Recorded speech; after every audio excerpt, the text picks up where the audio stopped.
Les politiques sociales par leur fondement contribuent à l'amélioration du bien-être des populations. L'impact de cette amélioration est perceptible sur les transformations socio-spatiales dans les domaines de la santé, de l'éducation, du travail et du logement. Des recherches menées dans cette logique ont permis de questionner leur dimension économique et d'équité territoriale. Nous y avons trouvé beaucoup d'intérêt, surtout sur ces recherches ou alors les résultats de ces recherches où le professeur a bien voulu faire comprendre, faire savoir que le genre ou alors l'équilibre du genre n'était pas encore respecté, il en restait encore beaucoup par faire. Que ce soit par les réformes politiques ou administratives ou alors que ce soit par des réformes objectives ou matérielles. Dépoussiérer les trajectoires des politiques sociales du Cameroun et inscrire l'équité du genre et transformation sociétale, telle est la quintessence d'une copie scientifique rendue ce 9 et 10 décembre à Douala. Nous avons noté des disparités régionales, des inégalités territoriales en termes d'implémentation des politiques sociales. Par exemple, le Grand Nord, l'extrême Nord, qui est la région la plus peuplée du pays, est la moins lotie en ce qui concerne les infrastructures de santé, par exemple, d'éducation. Donc, certes, il y a des actions de nivellation qui sont menées depuis un certain temps et sous le poids des crises, d'abord Covid-19, puis des crises sécuritaires, le gouvernement peine à améliorer proportionnellement aux attentes.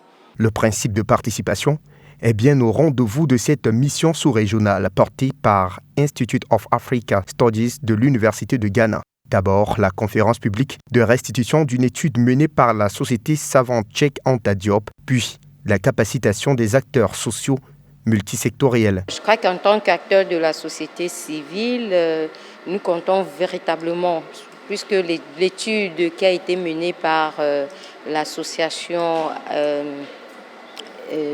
qui s'est chargée d'organiser cet atelier a permis de faire des recommandations fortes. Je suis très heureux de participer à cet atelier. Nous avons eu droit à un exposé très dense et très riche. Là, j'ai été vraiment impressionné par le débat et ce fut un plaisir pour moi d'être invité ici aujourd'hui parce que ça m'a permis d'apprendre beaucoup de choses, savoir déjà monter un projet et la place de la femme dans la vie active. Vous savez, le Camerounais, nous avons un confort, c'est la parole. C'est la parole. Le Camerounais a une langue très légère. Mais maintenant sur le terrain, c'est-à-dire que la pratique de tout ce que le professeur a dit. Cette restitution des travaux vient simplement accompagner les actions menées par l'éducation de base, il faut le dire. L'éducation de base très rapidement a compris la valeur ou le rôle du genre dans l'évolution, dans la formation, dans l'information même.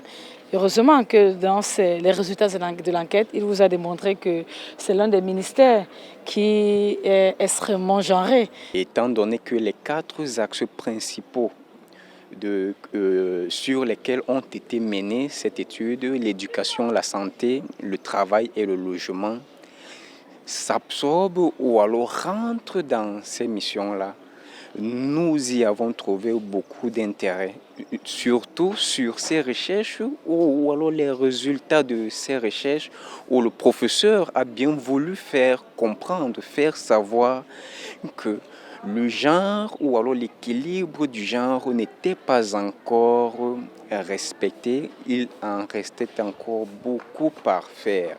L'Afrique centrale constitue alors un laboratoire d'observation, de décryptage et d'analyse de la dimension économique des politiques sociales.